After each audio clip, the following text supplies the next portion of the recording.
এটা খুব মজার একটা ইন্টারেস্টিং ফ্যাক্ট বলি, আজকে আমি চাই এই জিনিসটা শেয়ার করতে পডকাস্টের মাধ্যমে। I never looked for vacancy, never ever. এটা কেন? আপনি ভ্যাকেন্সিতে গেলে আপনি নিজেকে নর্মাল টেন্ডেন্সির মধ্যে ফেললেন। I never did that. What I actually did that, এই হ্যাকটা আমি সবার সাথে শেয়ার করতে চাই। আমি খুঁজে বের করি আমার যদি কোনো একটা কোম্পানিতে যদি আমার জয়েন করতে হয়, আমি খুঁজে বের করি এই কোম্পানির কী নাই। খুবই স্ট্রং পয়েন্ট। যেমন আমি একটু 10 মিনিট স্কুলে এক্সাম্পল দিই। I was marketing and PR consultant of 10 minute school. So আমি যেটা করলাম, I shared a plan with one of the managers of 10 Minute School এবং আয়মান ভাইয়ের সাথেও পরিচয়টা আমার তখন ওইভাবে হয়।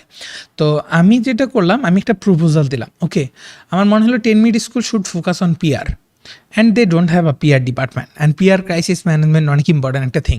সো আমি যেটা করলাম, I made a slide presentation of like 20 page or maybe 16. I don't remember the exact page number, but then I proposed it to Ayman Bhai and the management of 10 Minute School, and they offered me a job.